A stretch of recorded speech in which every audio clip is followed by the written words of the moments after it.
ኤርትራ ከግብፅና ሪያድ የተቀበለቻቸውን ሚሳይልና ሮኬቶች ወደ አሰብ ግንባር አንቀሳቀሰች።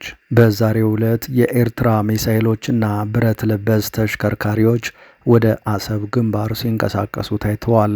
ኢሳያስ አፈወርቂ በማንኛውም ሰዓት ጦርነቱ ሊጀመር እንደሚችል ተረድተዋል። ይህንን ተከትሎ ተጨማሪ ሚሳይሎችና ሮኬቶች ወደ አሰብ ግንባር እየገቡ ነው። በዝርዝር ያዝነው መረጃችን ነው። የፋኖ ኃይሎች በከፈቱት ውጊያ ከተሞችን ተቆጣጥረናል አሉ። አገዛዙ በበኩሉ ከፍተኛ ቁጥር ያለው ጦር ወደ ኢትዮ ሱዳን ድንበር መተማ ቀጠና እያስገባ እንደሚገኝ የአካባቢው የመረጃ ምንጮች ተናግረዋል። በአማራ ክልል የተለያዩ አካባቢዎች በአገዛዙ ጦርና በፋኖ ኃይሎች መካከል የሚደረገው ውጊያ ዛሬም በስፋት ቀጥሏል። በዝርዝር የምናየው ሌላኛው ጉዳያችን ነው። ሰላም ጤና ይስጥልን። በመላው የዓለም ክፍል የምትገኙ ክቡራትና ክቡራን የኢትዮስ ሚዲያ ቤተሰቦች እንደምንቆያችሁም እነሆ ከተለያዩ ታማኝ መረጃ ምንጮች የደረሱን አሁናዊ የምሽት መረጃዎችን ይዘን ቀርበናል። ለቻናላችን አዲስ የሆናችሁ ካላችሁ ሰብስክራይብ አድርጉ፣ ቪዲዮውንም ላይክና ሼር በማድረግ ጀምሩ። በቀጥታ ወደ መረጃዎቹ አለፍን። እስከ መጨረሻው ተከታተሉን። የፋኖ ኃይሎች በከፈቱት ውጊያ ከተሞችን ተቆጣጥረናል አሉ። አገዛዙ በበኩሉ ከፍተኛ ቁጥር ያለው ጦር ወደ ኢትዮ ሱዳን ድንበር መተማ ቀጠና እያስገባ እንደሚገኝ የአካባቢው የመረጃ ምንጮች ተናግረዋል። በአማራ ክልል የተለያዩ አካባቢዎች በአገዛዙ ጦርና በፋኖ ኃይሎች መካከል የሚደረገው ውጊያ ዛሬም በሰፊው ተጠናክሮ ቀጥሏል። በክልሉ ሰሜን ወሎ ዞን የወረዳ ከተሞች ላይ በሚገኘው የአገዛዙ ጦር ላይ ውጊያ የከፈቱት የፋኖ ኃይሎች ከፍተኛ ወታደራዊ ድል አስመዝግበናል ሲሉ አስታውቀዋል። የአማራ ፋኖ ብሔራዊ ኃይል የምስራቅ አማራ ቀጠና ምኒልክ እዝ ትናንትናና ዛሬ በተከታታይ በከፈተው ውጊያ ስታይሽና ኮን ከተሞችን በመቆጣጠር የአገዛዙ ጦር ላይ ሰብአዊና ቁሳዊ ጉዳት ማድረሱን አስታውቋል። በዛሬው ዕለት ጥቅምት 25 2018 ዓ.ም ሌሊት ጀምሮ የጋዞ ወረዳ ዋና ከተማ የሆነችውን ስታይሽን ከበው ያደሩት የፋኖ ኃይሎች በከተማዋ የሚገኝ አገዛዙ የጦር ካምፕን በማጥቃት ስታይሽን ተቆጣጥረናል ሲሉ ነው ያስታወቁት።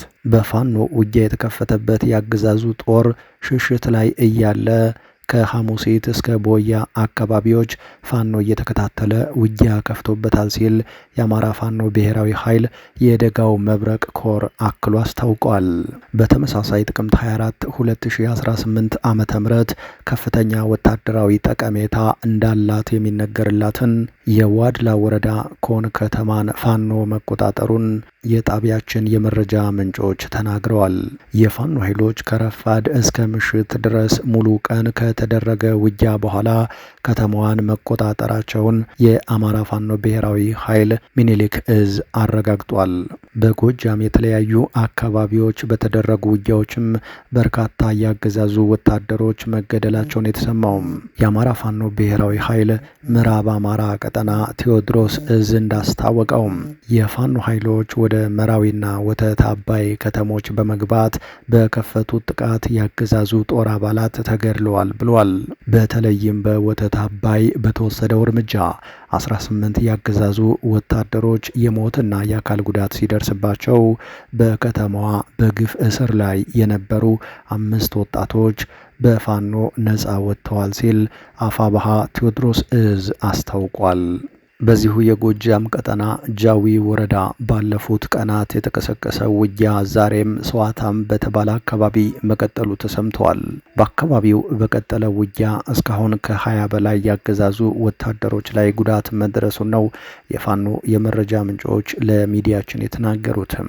በጃዊ ወረዳ ለተከታታይ ቀናት በቀጠለው ውጊያ የፋኖ ኃይሎች ያገዛዙ ጦር ላይ ፔምፔ ብረት ለበስ ተሽከርካሪ ማውደምን ጨምሮ በርካታ ወታደራዊ ኪሳራ አድርሰናል ብለዋል። በተመሳሳይ በምዕራብና ማዕከላዊ ጎንደር ዞኖች በሚገኙ ቋራና አለፋ ወረዳዎች ለሳምንታት በቀጠለው ውጊያ ከፍተኛ ጉዳት መመዝገቡን የፋኖ የመረጃ ምንጮች ተናግረዋል። በቋራ ወረዳ ብቻ የአገዛዙ ጦር ሰሜን ምዕራብ ዕዝ 504ኛ ኮር 96ኛ ክፍለ ጦር ምክትል አዛዥ ኮሎኔል ታከለን ጨምሮ ከ160 በላይ የአገዛዙ ወታደሮች የሞትና የአካል ጉዳት ደርሶባቸዋል ሲሉ ነው የፋኖ የመረጃ ምንጮች የተናገሩትም። በሌላ መረጃ ኤርትራ ከካይሮና ሪያድ ያስገባቻቸውን ሚሳኤሎች ወደ አደባባይ ማውጣቷ ተሰማ።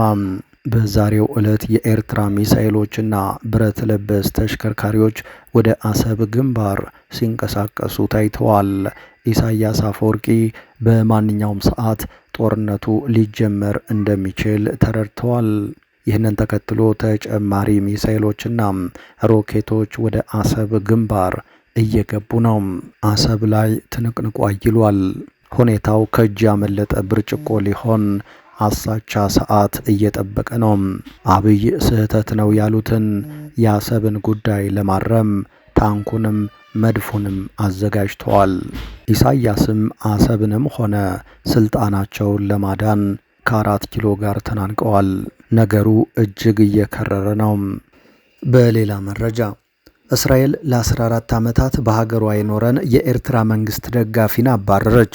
ወደ እስራኤል በህገ ወጥ መልኩ የገባና የኤርትራ መንግስትን በመደገፍ ይታወቃል የተባለ ኤርትራዊ ሰኞ ዕለት ወደ ሀገሩ መባረሩን የእስራኤል መገናኛ ብዙሃን ዘግበዋል።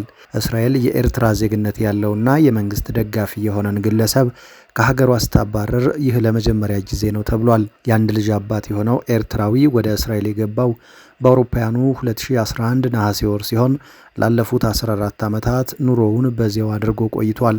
ስሙ በይፋ ያልተገለጸው ግለሰቡ በእስራኤል ፖሊስ ቁጥጥር ስር የዋለው ገጀራ ይዞ በመገኘቱ ነበር። በአውሮፓውያኑ ሚያዝያ ወር 2025 ላይ የድንበር ቁጥጥር ፖሊሶች ፍርድ ቤት በማቅረብ ጉዳዩ እንዲታይ አድርገዋል። ግለሰቡ ገጀራ ይዞ ከመገኘት በተጨማሪ ከትዳር አጋሩ ጋር የተፋታ መሆኑ ተገልጾ ቤተሰቦቹ ላይ ማስፈራሪያና ዛቻ በማድረስም ተጠርጥሯል። ፍርድ ቤት ከቀረበ በኋላ ወደ ስደተኞች ማቆያ ማዕከል ተልኮ ነበር። በማቆያ ውስጥ ሳለ የኤርትራ መንግስት ደጋፊ መሆኑ ግልጽ ሆኖ በመገኘቱ እንዲሁም ጉዳዩን በሚመለከት የሌሎች ሀሳብ ከተሰማ በኋላ ከሀገር እንዲባረር ተወስኗል። ሰኞ ዕለት ማለዳ የእስራኤል የኢሚግሬሽን ባለስልጣን ወደ አስመራ በሚሄድ አውሮፕላን ላይ እንዲሳፈር አድርጎታል። ኤርትራዊውን የያዘው አውሮፕላን አስመራ ከመድረሱ በፊት አዲስ አበባና ካምፓላ ማረፉ ተሰምቷል። ኤርትራውያንን ጨምሮ በርካታ አፍሪካውያን ስደተኞች በግብጽ በኩል ድንበር በማቋረጥ እስራኤል ገብተው ይኖራሉ። እነዚህ ስደተኞች እስራኤል በበረሃማው ድንበሯ ላይ አጥር ከመገንባቷ በፊት ወደ ሀገሪቱ የገቡ ናቸው። ባለፈው ዓመት ነሐሴ ወር በሁለት ኤርትራውያን ቡድኖች መካከል በቴል አቪቭ በተፈጠረ የጎዳና ላይ ግጭት 2 ሰዎች ተገድለዋል። በእስራኤል ከ2 ዓመታት ገደማ በፊት በኤርትራ መንግስት ደጋፊዎችና በተቃዋሚዎች መካከል በተነሳ ግርግር እንዲሁም ከፖሊስ ጋርም በተፈጠረው ግጭት ከ170 በላይ ሰዎች ቆስለዋል። በርካቶች ተጎድተውበታል። እንዲሁም ከፍተኛ የንብረት መውደም ተከስቶበታል በተባለው በዚህ ግርግር ተሳትፈዋል የተባሉ ኤርትራውያን ጥገኝነት ጠያቂዎች በአስቸኳይ ከሀገር ማባረርን ጨምሮ ጠንከር ያለ እርምጃ ይወሰድባቸዋል ተብሎ ነበር። ክቡራትና ክቡራን ለዚህ ሰዓት የያዝናቸው አጫጭር መረጃዎች እነዚህ ነበሩ። ከቆይታ በኋላ በሌሎች መረጃዎች ድጋሚ እንገናኛለን። እስከዛው ሰላም።